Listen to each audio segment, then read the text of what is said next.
দিদিমণির রান্নাঘরে সবাইকে নমস্কার জানিয়ে আজ আমি আমার রেসিপি পনির বাটার মশলা করে দেখাচ্ছি। পনির বাটার মশলার জন্য যা যা লাগবে উপকরণ সব আপনারা স্ক্রিনে পেয়ে যাবেন। আমি এবার গ্যাসে একটা কড়া বসিয়ে দিয়েছি, তাতে মাখন দিলাম আর দিচ্ছি একটু সাদা তেল। এই রান্নাটা আপনারা পুরোটা মাখন দিয়েও করতে পারেন, কিন্তু আমি পুরোটা মাখন দিয়ে করিনি, আমি মিক্সড করে করেছি।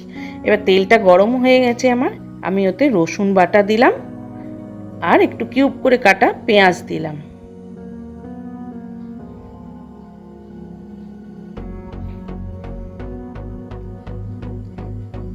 আর দিচ্ছি টমেটো কুচিয়ে।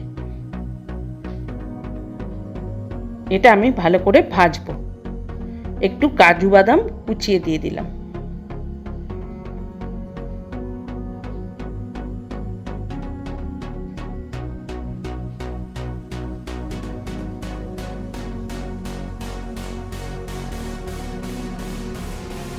আমার এখানে যে পরিমাণ পনির আছে বা যেটা আমি যতটা রান্না করছি সেই মতো আমি এগুলো সব দিচ্ছি উপকরণগুলো। আপনারা বেশি দিলে বেশি করে দেবেন এগুলো সব। এবার আমি একটু আদা বাটা দিলাম। এবার ভালো করে এটা ভেজে নেব। আর দিচ্ছি অল্প একটু নুন,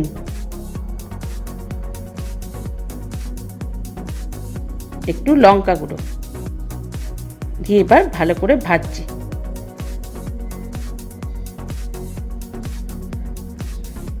এরকমভাবে ভালো করে ভেজে নিতে হবে।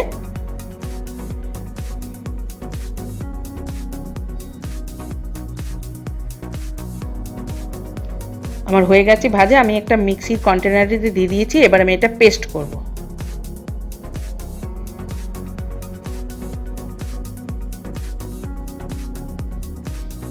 আমার পেস্ট করা হয়ে গেছে।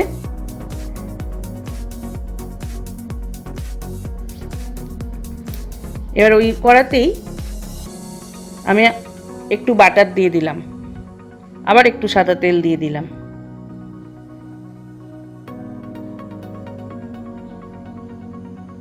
বাটারটা গলে গেলে আমি এবার দিয়ে দেবো, গলে গেছে বাটারটা।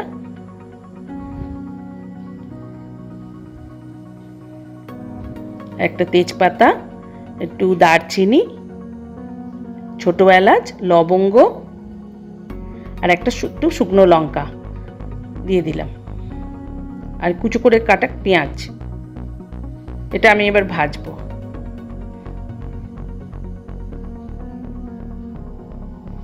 পেঁয়াজ বাটা দিয়েছি, তাই জন্য একটু অল্প পেঁয়াজ দিলাম এখানে।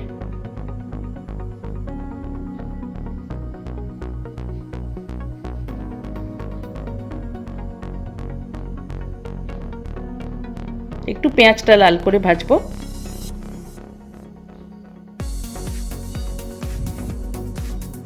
অল্প একটু নুন দিয়ে দিলাম, পেস্টটাতে নুন দেওয়া আছে। স্বাদ মতো নুন, চিনি এগুলো দিতে হবে। একটু চিনি দিলাম।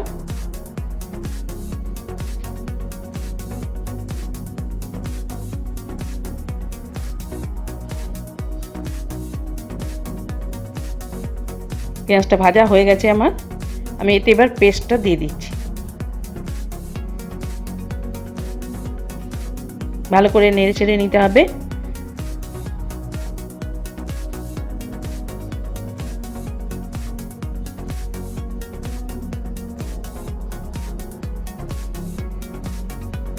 পেস্টটা দিয়ে দেখুন এবার কড়া থেকে উঠে উঠে আসবে, একটু তেল ছেড়ে দেবে।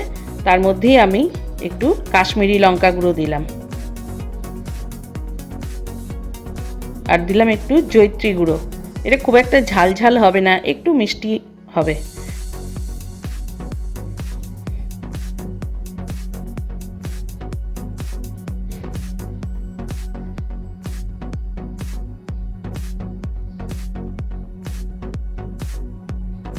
এই গ্রেভিটা আমার যতটা পনির আছে আশা করি হয়ে যাবে আমার। এবার দেখুন পনিরগুলো দিয়ে দিলাম। বেশি পনির হলে গ্রেভিটা বেশি করতে হবে।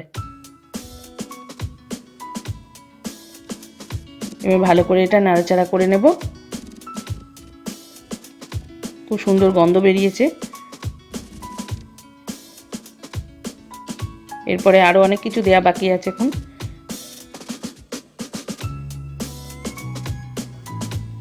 এই অবস্থায় আমি এটা নাড়াচাড়া করে নিয়েছি। এবার দেখুন একটু ফুলে ফুলে উঠছে।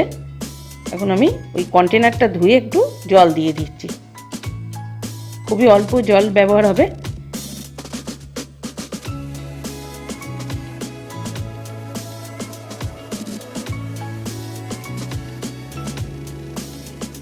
ভালো করে নাড়ে চেড়ে নিচ্ছি একটু।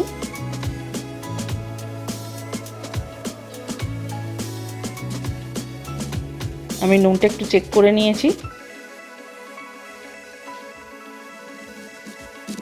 আমার সব ঠিক আছে। এবার একটু গরম মশলা দিয়ে দিলাম উপর থেকে, আর একটু কসুরি মেথি দিয়ে দিচ্ছি।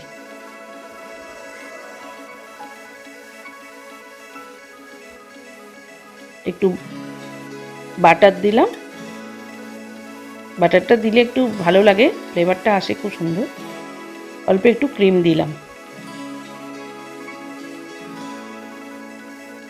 এটা আমুল ফ্রেশ ক্রিম।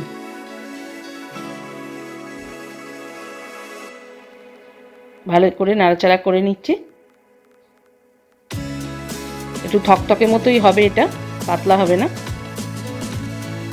ফুটছে, হয়ে গেছে আমার এটা। যেহেতু পনির, বেশি ফোটাবার দরকার নেই। রেসিপিটা যদি ভালো লাগে বাড়িতে বানাবেন, আর আমার চ্যানেলকে অনেক অনেক লাইক শেয়ার করবেন, সাবস্ক্রাইব করবেন নতুন বন্ধুরা। আর একটা আমার চ্যানেলে যে বেল আইকনটি আছে ওটি প্রেস করবেন অবশ্যই। দেখুন আমার এটা রেডি হয়ে গেছে। এবার ওপর থেকে একটু ক্রিম দিয়ে দিচ্ছি।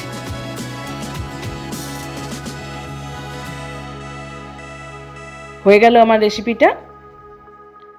আশা করি ভালো লাগবে আপনাদের। আসি তাহলে আজকে, নমস্কার।